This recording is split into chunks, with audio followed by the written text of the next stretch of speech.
They never found his body, but they found the blood. So much blood. For 47 years, I believed my James was murdered until that mysterious package arrived on my doorstep with a postmark from Mexico. That package changed everything I thought I knew about love, loss, and the strange twists of fate that shape our lives. Hello there. I'm Geraldine Jerry Whitaker, 78 years young. Most folks around Oak Ridge still call me Miss Jerry, though I haven't been a miss for quite some time now. I was born Geraldine May Harrington in 1947 in the small town of Oak Ridge, Vermont. It was the kind of place where everybody knew your name, your business, and probably what you had for breakfast that morning. A place where secrets were as rare as snow in July, or so we all thought. My father ran Harrington's Pharmacy on Main Street, the only pharmacy for 20 miles in any direction. It was more than just a place to fill prescriptions. It was the heart of our community. With its polished wood counters, soda fountain, and those spinning red vinyl stools that we children loved to twirl on until we got dizzy, that pharmacy was where folks came to gossip, to celebrate, and to find comfort when times were hard. My mother, bless her heart, was what folks called delicate. She suffered from terrible migraines that would keep her bedridden for days at a time, the curtains drawn against even the faintest light. So from the time I was tall enough to reach the cash register, I helped Daddy at the store. By 16, I could mix any soda combination you could dream up, recommend the right remedy for everything from diaper rash to gout, and count pills faster than most trained pharmacists. Now, I know some of you watching are probably thinking, another small-town story? But honey, sometimes the deepest secrets hide in the smallest places. If you're watching this from a small town yourself, drop a comment and let me know where you're from. I love knowing who's listening to my story. Now, where was I? Ah, yes, Oak Ridge, 1965. I just turned 18 that spring, fresh out of high school and full of dreams bigger than our little town could hold. I'd been accepted to the University of Vermont for the fall semester, the first Harrington woman to go to college. Daddy was so proud, he told everyone who came into the pharmacy, even Mrs. Peterson, who was just there for her bunion pads. Mama was worried, of course.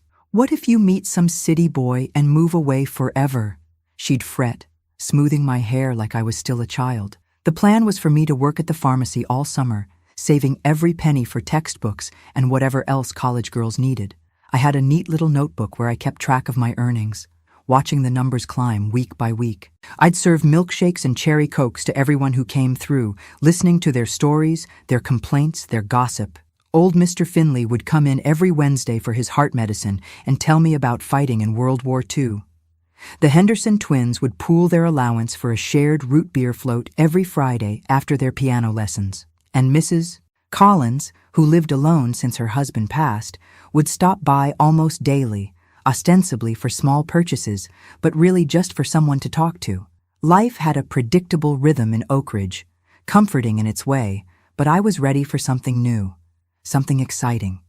Be careful what you wish for, as they say. I had my share of boys asking me to the movies or to go parking by Miller's Pond, but none of them made my heart skip a beat. Billy Johnson had been sweet on me since 3rd grade, and I did let him take me to prom, but it was like dancing with my brother. Kenny Matthews from the football team was handsome enough, but all he could talk about was his passing record and how he'd be playing for the big leagues someday. Then there was Sam Porter, whose family owned the apple orchard outside town, thoughtful and kind. But when he kissed me after the spring festival, I felt nothing, not a single spark. Mama said I was too picky. Romance isn't all fireworks and butterflies, Geraldine May, she'd lecture. It's finding a steady, reliable man who'll be a good provider. But I'd read too many novels smuggled under my bed covers by flashlight, dreamed too many dreams to settle for merely steady and reliable. Then came that sweltering July day, July 17th, 1965 to be exact. Some dates are burned into your memory forever. The thermometer outside the pharmacy window read 91 degrees by 10 in the morning. The electric fan behind the counter pushed the hot air around without cooling it much. My cotton dress was sticking to my back, and I'd pinned my hair up off my neck, wishing for the millionth time that Daddy would invest in one of those new air conditioning units. That's when James Calloway walked into my daddy's pharmacy, the little bell over the door announcing his arrival. He wasn't from Oak Ridge. You could tell by the way he carried himself. Confident but not cocky, with a gentle southern drawl that made my knees weak. He wore khaki pants and a white shirt with the sleeves rolled up to the elbows, revealing forearms tanned and strong from outdoor work. But it was his face that caught me. Not classically handsome, but interesting. Intelligent eyes the color of a summer sky, laugh lines already forming at their corners despite him being so young, and a small scar through his right eyebrow that I would later learn came from falling out of an apple tree when he was 10. He smiled when he saw me, and Lord help me. Everything inside me went still and quiet, like the world pausing between heartbeats. "Miss, I think I've underestimated the Vermont sun," he said, his voice like warm honey over gravel. "I'm afraid I'm red as a lobster and twice as cooked." I couldn't help but laugh, suddenly conscious of my pinned-up hair and damp collar. "You must be passing through," I said, reaching for the calamine lotion we kept behind the counter. "Locals know better than to spend all day outside without a hat." "Guilty as charged," he admitted, leaning slightly against the counter. Up close, I could see how bad his sunburn really was. His nose and cheeks were bright red, beginning to peel across the bridge of his nose. "I'm up from Virginia for the summer, helping my uncle with his construction business, building the new library over on Maple Street. Will this stuff help?" He gestured to the pink bottle in my hand. "It's a start," I said, suddenly all business to hide the flutter in my stomach. "But you'll want to stay out of the sun for a day or two, drink plenty of water, and maybe take some aspirin for the inflammation." I gathered the items as I spoke, placing them on the counter between us. "You sound like you know your medicine," he said, watching me with those summer sky eyes. "I should. I've been helping in this pharmacy since I could walk." Every day after that, James would find some reason to stop by the pharmacy. Sometimes it was for a soda, sometimes for aspirin or bandages. Construction work was hard on the hands, he'd say, showing me his blisters like badges of honor. Sometimes he'd just come in for a cold Coca-Cola, claiming our fountain served them colder than anywhere else in town. And every day, I found myself watching the clock, counting the minutes until he might walk through that door. Daddy noticed, of course. Nothing escaped Richard Harrington's attention, especially when it came to his only daughter. "That Virginia boy seems to need a lot of pharmacy supplies," he commented one evening as we closed up shop. I busied myself wiping down the counter, hoping he wouldn't notice the blush creeping up my cheeks. "He works construction, Daddy. It's dangerous work," Daddy just hummed thoughtfully, counting the day's receipts. "Seems to me his injuries always happen right before your shift ends." I couldn't argue with that. For 3 weeks straight, James had appeared like clockwork at 10 minutes to 5, just as I was preparing to close the soda fountain. It was Madeline Cooper, my best friend since kindergarten, who finally pushed me to do something about it. Maddie worked at the town library and came to the pharmacy on her lunch breaks. "For heaven's sake, Jerry," she said, stirring her iced tea with more force than necessary. "The poor boy's going to go broke buying sodas and bandages he doesn't need. Either tell him you're not interested or agree to see him properly." "What if he's just being friendly?" I worried, twisting my napkin into a knot. "What if I'm reading too much into it?" Maddie rolled her eyes so hard I thought she might strain something. "No man needs 3 bottles of aspirin in 1 month unless he's courting the pharmacist's daughter." She was right, of course. So the next time James came in, for mints this time, claiming his uncle complained about his coffee breath, I took a deep breath and jumped. "You know," I said casually, ringing up his purchase, "there's a showing of The Sound of Music at the Majestic Theater on Friday night. I hear it's really something." The smile that spread across his face could have lit up all of Oak Ridge during a power outage. "Miss Harrington," he said, placing a hand over his heart, "are you asking me on a date?" "Maybe I am, Mr. Calloway," I replied, surprising myself with my boldness. "Unless you'd rather spend another evening buying things you don't need." He laughed then, a rich, warm sound that seemed to fill up all the empty spaces in the room. "I'd be honored. Though I should confess, I really did need all those aspirin. Your Vermont mosquitoes seem to have a particular taste for Southern blood." That Friday changed everything. James picked me up in his uncle's truck, freshly washed for the occasion. He wore a button-down shirt and slacks, his dark hair slicked back with Brill cream, a small bunch of wildflowers in his hand. "For the prettiest girl in Vermont," he said, handing them to me at the door. The movie was wonderful, but I barely noticed Julie Andrews dancing through the Austrian countryside. I was too aware of James beside me in the dark theater, the way he smelled of soap and sunshine, the careful way he held my hand when he finally worked up the courage to take it. After the movie, we went to Donovan's diner for milkshakes. We sat in a booth by the window, talking until Mr. Donovan started stacking chairs on tables, a not-so-subtle hint that it was closing time. We talked about everything: his childhood in Richmond with 3 older sisters who dressed him up like a doll, my dreams of becoming a pharmacist like my father, the books we loved, the places we wanted to see.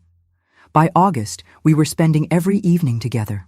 James would pick me up after my shift in his uncle's truck, and we'd drive up to Firefly Ridge to watch the sunset. It became our special place, a grassy overlook above the town where you could see for miles in every direction. He'd bring his guitar sometimes, playing old folk songs and telling me about his dreams of becoming an architect. "I want to design homes," he told me one evening as we lay on a blanket, watching the stars appear one by one. Not just houses, but real homes. Places where people can build lives and make memories. Places that will stand for generations. He turned to look at me, his eyes serious in the fading light. "I want to build beautiful things that last," he said, and the way he looked at me when he said it made me believe I might be one of those things. My mama worried, of course. She'd peek through the curtains every night when James brought me home, timing how long we sat in the truck before I came inside. "Summer romances burn hot and fast, Mary," she warned me one night as I got ready for bed, my lips still tingling from James's goodnight kiss. "That boy will be gone come September, and you'll be left with nothing but memories and maybe a broken heart." "It's not like that, Mama," I insisted, brushing my hair with exactly 100 strokes like she'd taught me. "James is different. They're all different," she sighed, turning down my bedspread. "Until they're not." But James wasn't like other summer boys. As August turned to September and the leaves began their first hints of change, I waited for the inevitable goodbye. The library was nearly finished. His uncle's crew would be moving on to another job in New Hampshire. James would return to Virginia to finish his last year of college. I prepared myself for the heartbreak Mama had predicted, determined to be brave when the time came. The last Friday in August, James picked me up as usual, but something was different. He seemed nervous, checking his pocket repeatedly, taking turns too fast in his uncle's old truck. "Is everything all right?" I asked as we drove up the winding road to Firefly Ridge. "You seem jittery." "Just excited to see the sunset," he said, his voice an octave higher than normal. "They're saying it's going to be a good one tonight." It was a perfect evening, the kind that Vermont specializes in during late summer. The air was crisp but not cold, scented with pine and wildflowers. The sky was putting on a show, bands of gold and crimson stretching across the horizon. James spread our usual blanket beneath the old oak tree, but instead of sitting down, he remained standing, shifting his weight from foot to foot. "James Calloway, what on earth is the matter with you?" I finally asked, laughing at his strange behavior. "You look like you're about to jump out of your skin." He took a deep breath, ran a hand through his hair, and then, to my complete surprise, he got down on one knee right there on Firefly Ridge, the sunset painting the sky in shades of pink and gold. "Geraldine May Harrington," he said, his voice steady now despite the trembling in his hands. "I came to Vermont to build a library, but I found something more precious than any building. I found you, and I don't want to leave you behind." From his pocket, he pulled a small velvet box. Inside was a ring, simple but beautiful, a small diamond set in yellow gold. "It was my grandmother's," he explained, his eyes never leaving mine. "She gave it to me before she passed last year, said I should save it for a girl who made me feel like I could fly. That's how I feel with you, Jerry, like I could soar right off this ridge and never come down." My heart was hammering so loudly I was sure he could hear it. This wasn't supposed to happen. Summer romances didn't end with proposals. Summer boys didn't look at you like you were their whole world. "I know this is fast," he continued, when I didn't immediately respond. "I know we're young. I know there's a lot to figure out. But I also know, with more certainty than I've ever known anything, that you're the one I want to build a life with. So what do you say, Mary?" "Will you marry me?" I didn't hesitate for a second before saying yes. I threw my arms around his neck, nearly knocking him over, laughing and crying all at once. He slipped the ring onto my finger. It was a little loose, but I didn't care. Nothing had ever felt so right. We stayed on that ridge until the stars came out, making plans, dreaming dreams, stealing kisses between excited conversations about our future. The world seemed so full of possibility, stretched out before us like the twinkling lights of Oak Ridge below. Reality, of course, had to be faced eventually. James would still have to return to Virginia to finish his architecture degree. I would still start at the University of Vermont.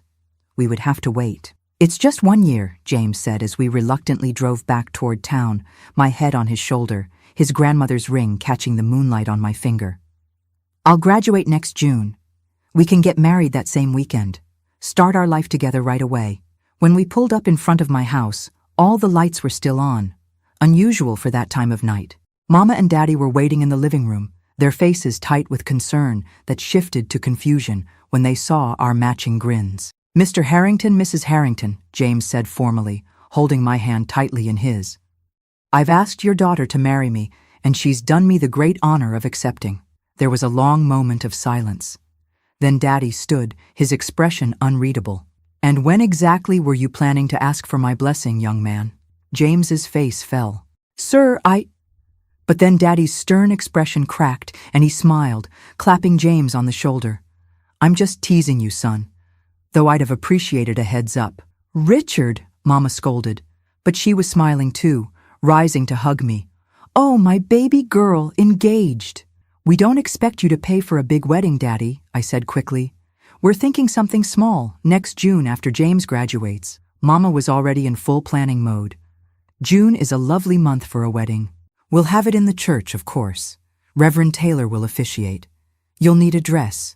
We could alter mine, though the style might be a bit dated now." "Helen," Daddy cut in gently. "Maybe let the kids catch their breath before you plan the whole wedding." It was nearly midnight when James finally left, after we'd talked through all the practical details with my parents. He would return to Virginia in 3 days to start his final year at university. I would begin classes at UVM the following week. We would write letters every week and call when we could afford it. He would come up for Thanksgiving if possible. I might visit his family during Christmas break. And in June, after his graduation, we would marry. James went back to Virginia with a piece of my heart tucked safely beside his own. I kept myself busy with college preparations, showing off my ring to Maddie and my other friends, collecting recipes and household tips from Mama and the other ladies at church. We wrote letters every week, planned our future in blue ink on white paper. His letters smelled faintly of drafting paper and the sandalwood cologne he wore, each one a treasure I read again and again, until the paper grew thin along the folds. "Just 1 more year of waiting," he'd write. 1 more year, and then forever. I started classes at UVM, throwing myself into my studies to distract from the James-shaped hole in my days. I was studying pharmacy, following in Daddy's footsteps, though James teased that I'd be the more successful Harrington someday. "You'll probably discover some miracle cure," he wrote, "while I'm still trying to figure out how to draw a straight line without a ruler." We saw each other at Thanksgiving. His parents insisted on driving him all the way to Vermont to meet the family of their future daughter-in-law. His mother, Martha, was a petite woman with James's blue eyes and a southern warmth that filled our home with laughter. His father, George, was more reserved, but I caught him and Daddy talking late into the night over glasses of bourbon, seeming to find common ground despite their different backgrounds. At Christmas, I took the train to Richmond, staying in their beautiful old colonial home with its wraparound porch and stained glass windows in the entryway. I met James's 3 sisters, Elizabeth, Anna, and Rebecca, who welcomed me like I was already family. They showed me all the embarrassing photos of James as a chubby-cheeked baby and a gangly teenager, told me stories of how he'd built elaborate forts in the backyard and designed tree houses that their father had helped construct. He was always drawing, Elizabeth, the oldest, told me as we prepared Christmas dinner together. Buildings, bridges, cities he invented in his head. Our parents' friends would ask what James would be when he grew up, and he always said, "I'm going to build beautiful things." Even when he was 5 years old, Our separation grew harder after those holidays, having been reminded of what we were missing. The letters became more frequent, sometimes 2 or 3 a week. We counted down the days, 100, then 75, then 50, marking them off calendars on our respective walls over 500 miles apart. Spring of 1966 was when everything fell into place. James wrote that he'd aced his final design project and was top of his class. He had a job lined up with an architecture firm in Burlington, only an hour's drive from Oak Ridge. His professor had connections at the firm and had recommended James personally. The starting salary wasn't much, but it would be enough for us to live comfortably, especially once I finished my degree as well. We found a little rental house with a garden out back, perfect for starting our life together. The landlord was Mr. Peterson, who owned the hardware store in Burlington and had known my father for years. He gave us a good rate and promised we could paint the rooms any colors we liked. James had already sketched out plans for built-in bookcases he wanted to add, furniture arrangements for each room, even a little vegetable garden for the backyard.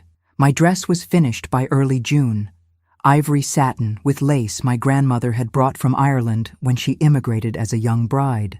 Mama and I had worked on it together all through the spring, staying up late with cups of tea and the radio playing softly in the background, stitching pearls onto the bodice and adjusting the hem to fall just so. The first time I tried on the completed dress, Mama cried, and even Daddy looked misty-eyed when he peeked in from the hallway.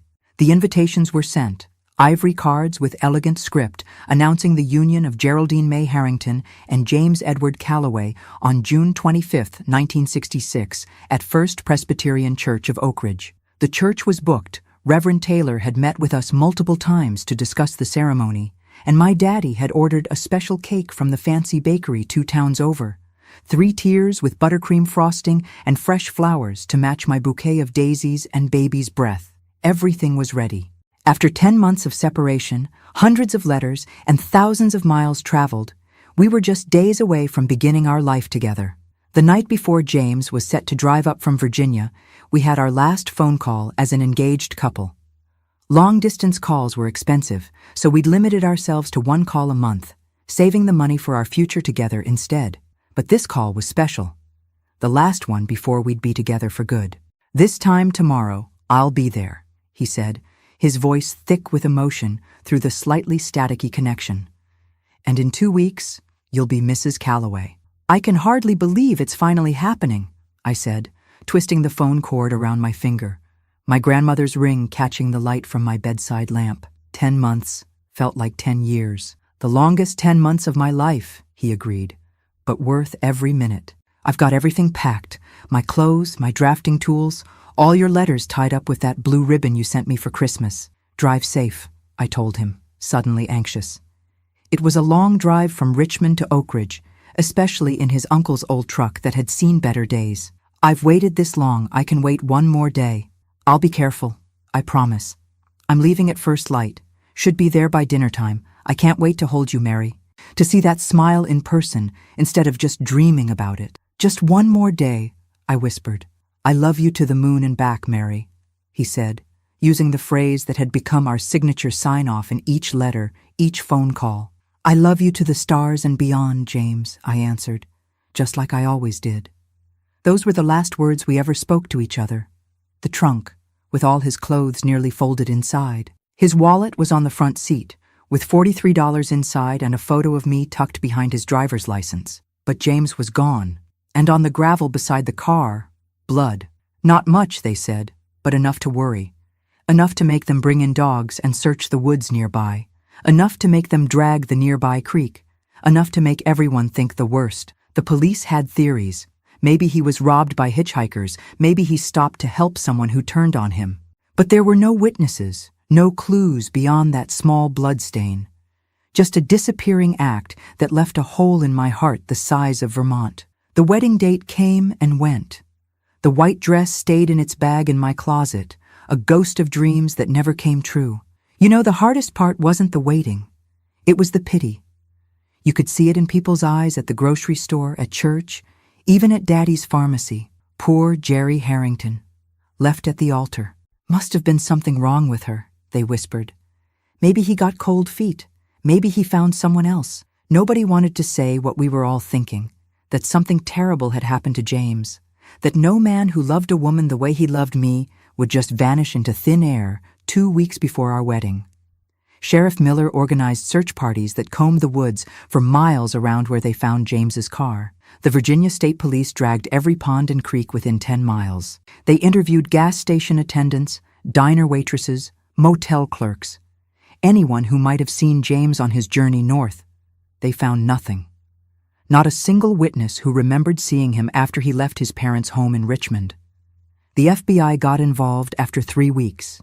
Agent Donovan was a serious man with tired eyes who'd seen too many missing persons cases.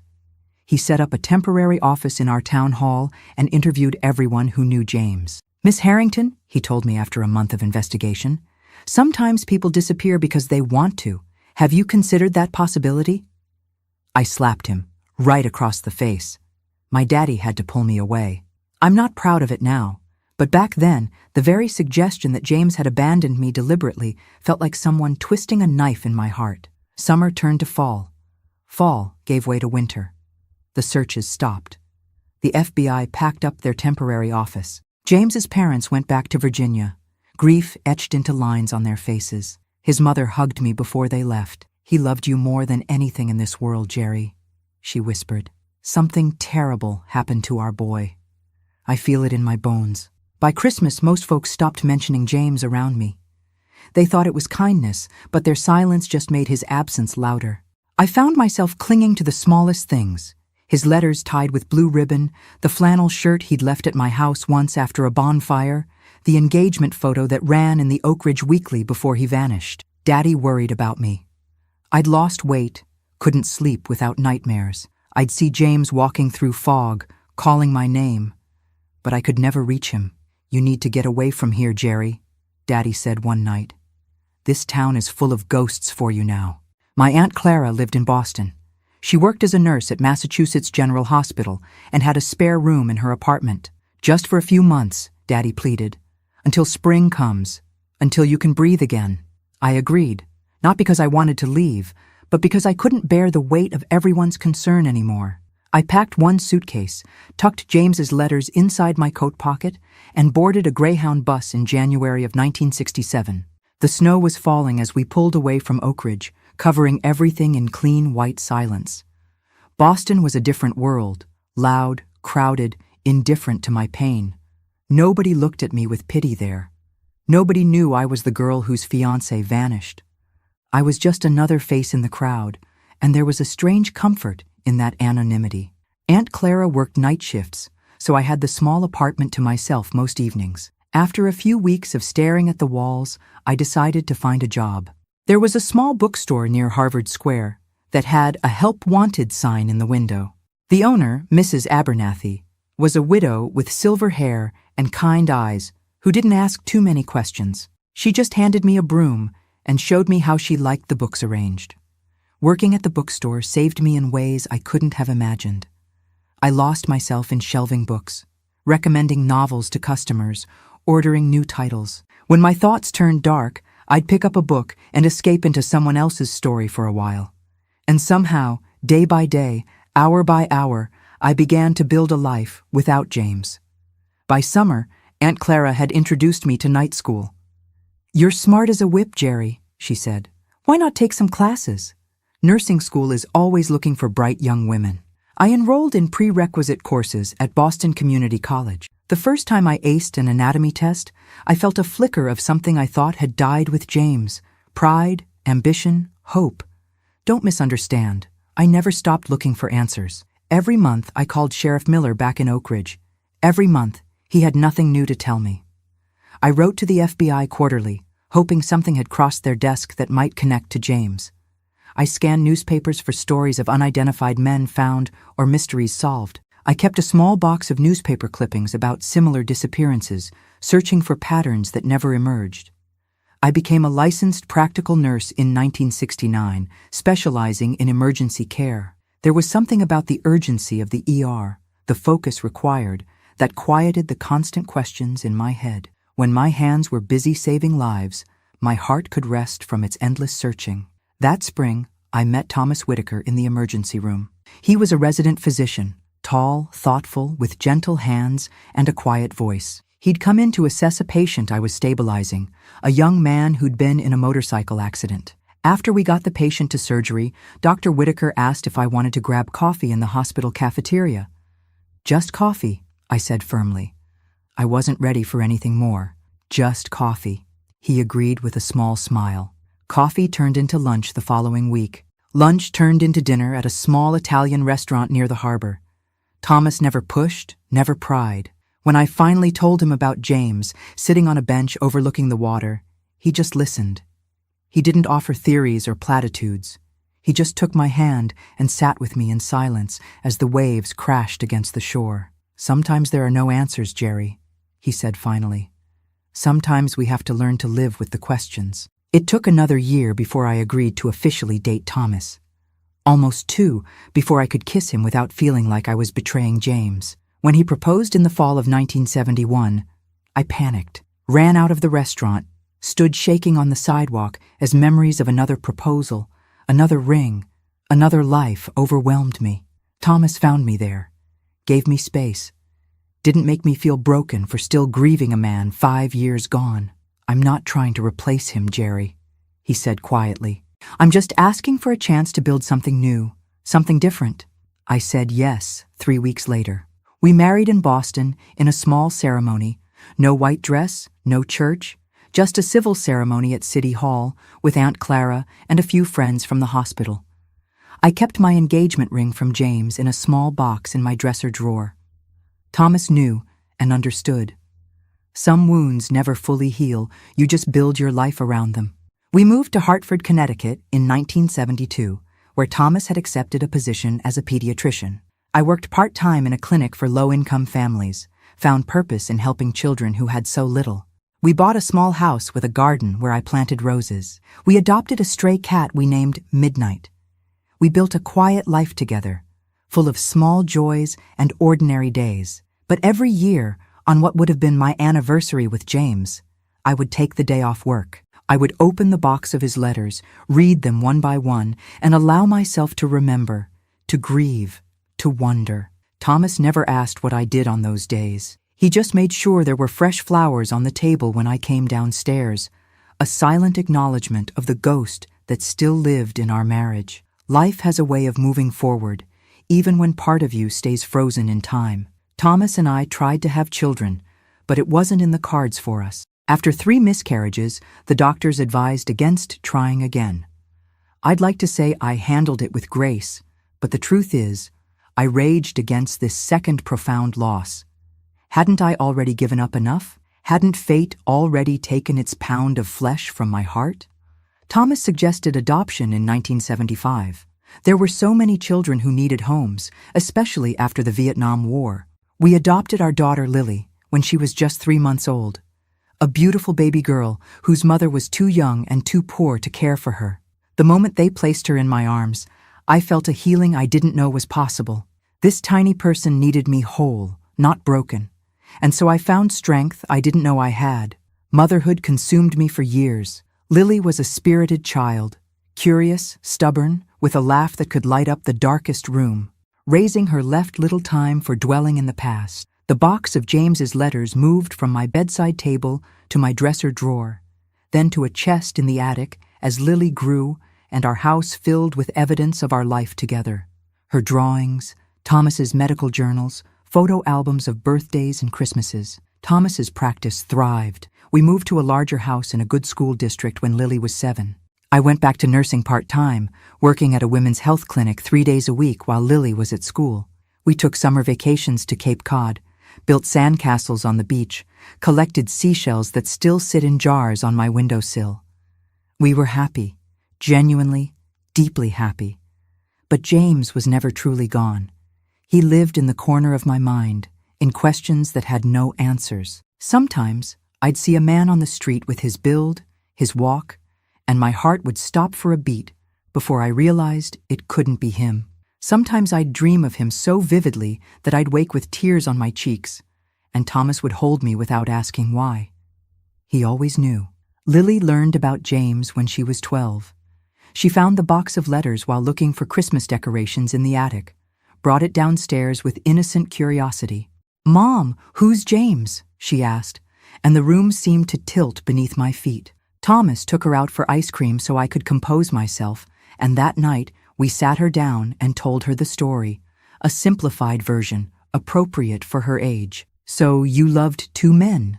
she asked, her young face serious. "I still do," I admitted, glancing at Thomas, who nodded encouragingly. "It's possible to hold both in your heart, even though it's different kinds of love now." Lily thought about this, then asked the question that had haunted me for 17 years. "What do you think happened to him?" I told her the truth. "I don't know, sweetheart, and I've had to learn to live with not knowing." By the 1980s, James's case was considered cold. Sheriff Miller had retired years ago, and the new sheriff in Oak Ridge had never even heard of James Calloway when I called to check in. The FBI file had been archived somewhere in their vast system. James's parents had both passed away, his father in 1978, his mother in 1982. I attended both funerals, standing quietly at the back of the church, still the almost daughter-in-law after all those years. Life continued its relentless forward motion. Lily went to college in 1990, pre-med, following in her father's footsteps. Thomas's hair turned silver at the temples. My own began to streak with gray. We celebrated our 20th anniversary with a trip to Hawaii, walked on black sand beaches, and watched volcanoes smoke in the distance. I turned 43, then 44, then 50. The years accumulated like shells on a shore. In 1995, almost 30 years after James disappeared, I received a phone call from a detective in the Virginia State Police Cold Case Unit. They were reopening several unsolved cases from the 1960s using new DNA technology. Did I have anything of James's that might have his DNA? A hairbrush, perhaps? A toothbrush? I didn't. Everything of James's had been kept by his parents, and after their deaths, their house had been sold, their belongings dispersed or discarded. All I had were letters, paper and ink, no skin cells or hair follicles that might tell us who had left that blood beside his abandoned car. "We did find something interesting, though," the detective said. "In reviewing the original case files, we discovered that a man fitting James's description was admitted to a hospital in West Virginia the day after he disappeared. Severe head trauma, no identification. He died 3 days later without regaining consciousness." My hands shook so badly I nearly dropped the phone. Why wasn't this connected to James's case back then? Different jurisdictions, poor communication. The patient was listed as John Doe, cremated when no one claimed the body. But we found a photo in their records. He paused. "Mrs. Whitaker, I should warn you. Due to the nature of his injuries, it's difficult to make a positive identification." They sent the photo by certified mail. Thomas was with me when I opened it.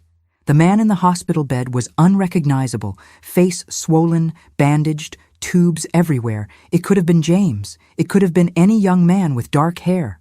"Do you think it's him?" Thomas asked quietly. "I don't know," I whispered. And that was the cruelest part. Another piece of the puzzle that didn't quite fit. Another possibility that offered no closure. They exhumed the remains from a potter's field in Charleston later that year. DNA testing was still primitive then, and the results were inconclusive. Not enough viable material to compare to samples they'd taken from James's distant cousins. Another dead end. Another wound reopened, only to be left raw again. Lily married in 1997, a wonderful young doctor she'd met during residency. I helped her pick out her wedding dress, stood beside her as she studied her reflection in the bridal shop mirror. "Mom," she said suddenly, "are you thinking about your wedding that never happened?" "No," I told her, and it was mostly true. "I'm thinking about how lucky I am to be here with you now. I became a grandmother in 2000. Twins, a boy and a girl. James and Eleanor, they named them, without knowing the significance of that first name. When Lily told me their chosen names, I had to excuse myself to the hospital bathroom, where I wept silently, wondering at the strange circles life draws. Thomas retired in 2002. We sold the house in Hartford and moved to a smaller place on the Massachusetts coast. He took up woodworking. I joined a book club and volunteered at the local library. We settled into the rhythms of our golden years, walking the beach each morning, watching our grandchildren grow during weekend visits, making plans for small adventures while our health still allowed. In 2011, Thomas was diagnosed with pancreatic cancer. It was advanced by the time they found it, as it so often is. 6 months, the oncologist told us in a sterile consultation room. Maybe a year with aggressive treatment. He lived for 8 months and 14 days. I nursed him at home, the way he wanted it. Our roles reversed. I became the doctor, he the patient. Lily came as often as she could, bringing the twins to make their grandfather smile, even on his darkest days. We talked about everything in those final months, our life together, our regrets, few, our joys, many. And yes, we talked about James. I've never been jealous of a ghost, Thomas told me one night as I adjusted his morphine drip. I've always felt like he sent you to me somehow, like he knew I would love you the way you deserved. I kissed his forehead, thin skin over fragile bone. I've loved 2 good men in my life, I said. Most people don't even get one. After Thomas died, I thought about moving back to Vermont, back to Oak Ridge where it all began. But my life wasn't there anymore. My daughter, my grandchildren, my memories of Thomas, they were all rooted in New England now. So I stayed in our little coastal house, learned to sleep alone in our bed, adapted to the silence that followed me from room to room. The years passed more slowly without Thomas. I volunteered more hours at the library. I joined a widow's support group. I had Sunday dinners with Lily's family when they could make the drive up from Boston. I scattered Thomas's ashes in the sea, according to his wishes, and planted a maple tree in the backyard in his memory. Life continued, diminished, but still worth living. And then, in April of 2013, 47 years after James disappeared, a package arrived on my doorstep. The package was small, wrapped in brown paper, and secured with more tape than necessary. The postmark was from Guadalajara, Mexico. There was no return address, just my name and address written in shaky handwriting I didn't recognize. I almost threw it away, thinking it was some kind of scam or mistake. But curiosity got the better of me.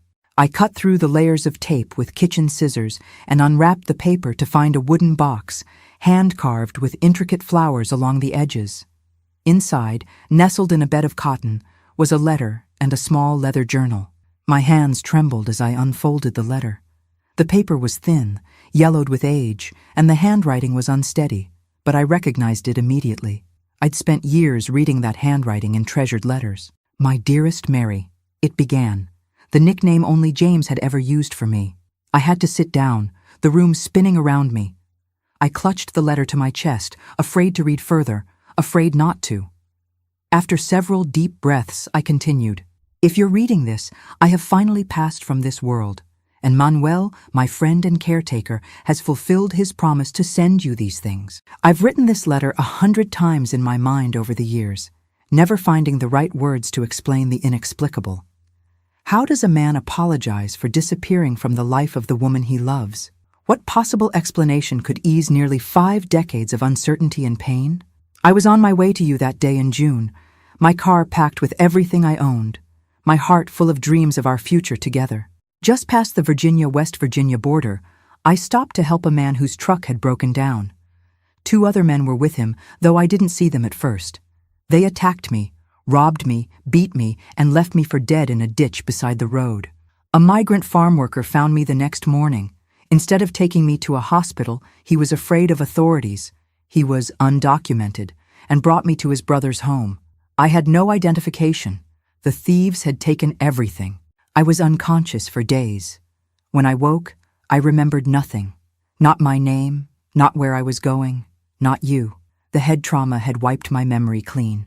The family nursed me back to physical health, but my mind remained a blank slate. They called me Miguel, took me with them when they returned to Mexico at the end of harvest season. I learned Spanish, worked odd jobs, eventually became a carpenter's apprentice. I built a life without knowing I had already had one. The memories came back slowly, in fragments and dreams. A flash of your smile, the sound of your laugh, a pharmacy counter and the smell of cherry soda. By the time I began to piece together who I was, nearly a decade had passed. I made inquiries through an American church mission in our village, learned that I had been declared dead in a hospital in West Virginia. A case of mistaken identity with another John Doe. I discovered that my parents had passed away, that you had married a doctor named Thomas Whitaker, that you had a daughter and a life that no longer had room for a ghost. What right did I have to resurrect myself? To upend the life you'd built from the ashes of our tragedy? I convinced myself that staying dead was a final act of love. I married a local woman, Maria, who knew my strange story and loved me anyway. We had 3 sons who never knew their father was once James Calloway from Virginia. Maria died of pneumonia in 1998, and I've lived alone since then, surrounded by my woodworking and memories of 2 lives, 2 loves. As my own death approaches, cancer. Isn't it ironic? I find I cannot leave this earth with you still believing I abandoned you, or was taken violently without a trace. The truth is both simpler and more complex. I was lost, then found, but too late to return to you without causing more pain than healing. I've lived a good life, Mary. I hope you have too. The enclosed journal contains the memories as they return to me over the years. Perhaps it will answer questions this letter leaves open. If nothing else, know that I have loved you across time and distance, and that love has been both my greatest joy and deepest regret. Yours, in this life and whatever comes after, James. I read the letter 7 times that first day. Then I started on the journal, page after page of James's memories returning, fragments of our life together emerging from the fog of his injury, sketches of my face drawn with increasing accuracy as his memory improved. The last entry was dated just 2 months before the package arrived. It took me 3 days to read the entire journal. When I finished, I sat on my porch overlooking the ocean, watching the waves crash against the shore. I felt strangely peaceful. James hadn't abandoned me. He hadn't been murdered. He had been lost and found and lost again, living a parallel life to mine, loving me from afar as I had loved him. I called Lily that evening, asked her to come for the weekend. I needed to share this with someone who would understand, someone who had grown up in the shadow of James's ghost. So he was alive all this time, she said, when I finished showing her everything. Do you wish he had found you sooner, before you met Dad? I thought about this carefully. No, I said finally. James was right. It would have been selfish to reappear once I had built a new life, and I wouldn't trade my life with your father, or you, for anything in this world. Are you going to try to find his family in Mexico? She asked. His sons? Again, I considered carefully. No. They have their own memories of their father. Finding out he had another identity, another love before their mother, it might hurt more than heal. James made his choice to protect everyone involved. I'll honor that choice. I did make one connection, though. Through the church mission mentioned in James's letter, I sent a small package to Manuel, the caretaker. Inside was a thank you note and a photo of James and me at the county fair in 1965, our whole lives ahead of us.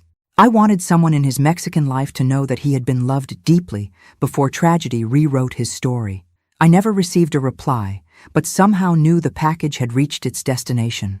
The strangest part of finally knowing the truth was how little it changed things. The young man I had loved was still gone. The life we had planned still never happened. But the aching question that had lived in my heart for nearly 50 years was finally answered. And there was profound relief in that. I keep James's journal and letter in the same box as his old love letters now. Sometimes I read them all in chronological order.